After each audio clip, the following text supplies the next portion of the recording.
Hello everybody. बस reaction mechanism ख़त्म होने की कगार पे है। लास्ट टाइम हमने एडिशन ख़त्म किया था, टोटल हमने 3 सब्स्टिट्यूशन ख़त्म किया है, 3 एडिशन भी ख़त्म किए। आखिरी है एलिमिनेशन में, आपको पता है एक ही है। टोटल 7 इम्पॉर्टेंट मैकेनिज़म्स है। एलिमिनेशन 3 टाइप के हैं, अल्फ़ा, बीटा और गामा। एकदम ब्रीफ में है।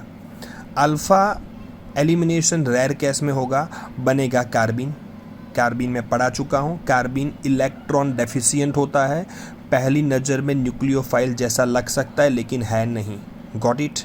बीटा एलिमिनेशन से अल्किन बनेगा, सबसे इम्पॉर्टेंट और सबसे यूजुअल यही है। और गामा भी रेयर केस में आएगा, यहाँ पर साइकिल बनेगा। ये रेयर केस वाले जो है वो आएंगे ज़रूर, ठीक है। अल्फ़ा एलिमिनेशन का मतलब जो कार्बन से हेलोजन जाएगा, अगर हेलोजन लिविंग ग्रुप है तो वही कार्बन से हाइड्रोजन भी जाएगा। सो हाइड्रोजन और हेलोजन जाते हैं, तो इसलिए ये प्रोसेस को डीहाइड्रो हेलोजिनेशन भी बोला जाता है। मतलब टोटल लॉस जो होगा वो एक हाइड्रोजन और एक हेलोजन का अगर है तो that is called dehydro halogenation. Got it. So alpha से कार्बिन, बीटा से अल्किन और गामा से बनेगा साइक्लिक कंपाउंड, ठीक है।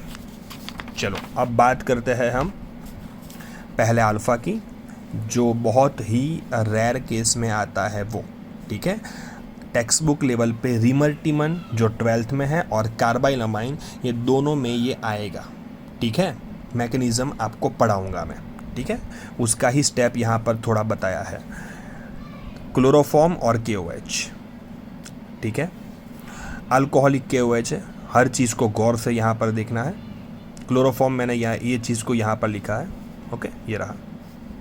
सबसे पहले ये K+ जो होगा ये Cl को पैर के साथ बुलाएगा, तो temporary carbon plus charge acquire करेगा और कार्बन के ऊपर प्लस आएगा। फिर OH अल्कोहलिक है, अल्कोहलिक एलिमिनेशन करते हैं। आई रिपीट, एक्वियस KOH ने किया था सब्स्टिट्यूशन, एक बार देख लेना, नोट्स है तो SN1 SN2। और अल्कोहलिक करते हैं एलिमिनेशन, एक्वियस सब्स्टी अल्कोहलिक एलिमिनेशन, एक्वियस सब्स्टी अल्कोहलिक एलिमिनेशन। समझ में आ गया। तो K ले लेगा Cl को और OH एलिमिनेशन मतलब H+ को लेगा, तो पैर पूरी यहाँ आ गई। तो प्लस था लेकिन अब तो पैर आ गई, तो हो गया न्यूट्रल। सो ये कंडीशन यहाँ पर बताई गई है। C के साथ 2 Cl बाकी, और ये जो पैर है वो 2 इलेक्ट्रॉन ये रहे, यही है कार्बिन, ठीक है। न्यूट्रल डाइवैलेंट कार्बन जिसके पास 2 इलेक्ट्रॉन होते हैं वो लोन पैर भी हो सकती है, और दोनों सेम स्पिन वाले अलग अलग ऑर्बिटल्स में भी हो सकते हैं। वाटर निकला और KCl जो यहाँ बताया है। This is alpha elimination. मैंने यहाँ लिखा है नीचे नोट में, to remember it's an important part of carbylamine and Reimer Tiemann reaction. Beta start करने से पहले गामा, जो कि आसान है, ये डीहाइड्रो हेलोजिनेशन नहीं है, ये डीहेलोजिनेशन है, ठीक है। फ्रूंड रिएक्शन में होता है, तो मैंने वो एग्जाम्पल ही दे दिया आपको। एटलीस्ट 3 कार्बन का गैप तो एटलीस्ट होना चाहिए हमारे पास। Mg या जिंक दोनों में से कोई भी चलेगा। मैकेनिज्म अगर देखनी है सिंपल है, 2 इलेक्ट्रॉन लूज करेगा, एक इलेक्ट्रॉन यहाँ अटैक करेगा, दूसरा यहाँ अटैक करेगा, रेडिकल के फॉर्म में तोड़ेगा दोनों को। अटैक करने वाला इलेक्ट्रॉन Cl ले लेगा, क्योंकि Cl की नेगेटिविटी ज़्यादा है तो दोनों Cl- बन जाएंगे और MgCl2 बाहर आ जाएगा। 2 इलेक्ट्रॉन लूज किए, एक यहाँ पर दूसरा यहाँ पर, रेडिकल के फॉर्म में तोड़ा, यहाँ दोनों के ऊपर रेडिकल, Cl रेडिकल ने इलेक्ट्रॉन गेन किए तो माइनस बन जाएगा, ठीक है। तो MgCl2 चला जाएगा एज अ बाई प्रोडक्ट, और दोनों कार्बन्स के ऊपर इलेक्ट्रॉन है अभी भी एक एक, तो एक दूसरे के साथ वो कोवलेंट बॉन्ड का फॉर्मेशन करके बनाएगा साइक्लोप्रोपेन, ठीक है, सिंपल। अब बहुत important beta elimination. Beta elimination को 2 टाइप में हमने क्लासीफाई करके रखा है, E1 और E2, ठीक है। आई होप फिजिबल है या E1 SN1 जैसा है, समझने के लिए पहले यूनिमोलिकुलर और ये है बाईमोलिकुलर। ये चीज़ भी SN1 SN2 जैसी है कि ये 2 स्टेप में होता है, ये 1 स्टेप में होता है। ये भी उसमें था। रेट ऑफ रिएक्शन सिर्फ सबस्ट्रेट के ऊपर डिपेंड करता है, रेट ऑफ रिएक्शन जो है वो सबस्ट्रेट और न्यूक्लियोफाइल दोनों के ऊपर डिपेंड करता है, ठीक है। न्यूट्रल मतलब वीक बेस यहाँ पर पार्टिसिपेट करेंगे, वाटर या मिथेनॉल, अल्कोहल जैसा कोई भी। यहाँ बहुत strong base alcoholic OH minus, ethoxide, methoxide, tertiary butoxide, ये सब अटैक करता है। सबसे इम्पॉर्टेंट चीज़, अल्किन तो दोनों में बनता है, लेकिन यहाँ पर स्टेबल अल्किन बनेगा। अल्किन की स्टेबिलिटी हाइपर कॉन्जुगेशन, हाँ भाई जो बोलता हूँ ना तो दिमाग में आ जाना चाहिए। अल्किन की स्टेबिलिटी मार्कोनिकॉफ से चेक की जाती है और ये रूल है सेजेफ का रूल या जेस्टेव रूल भी बोलते हैं। और अनस्टेबल अल्किन जो है वो हॉफमैन के रूल के हिसाब से है।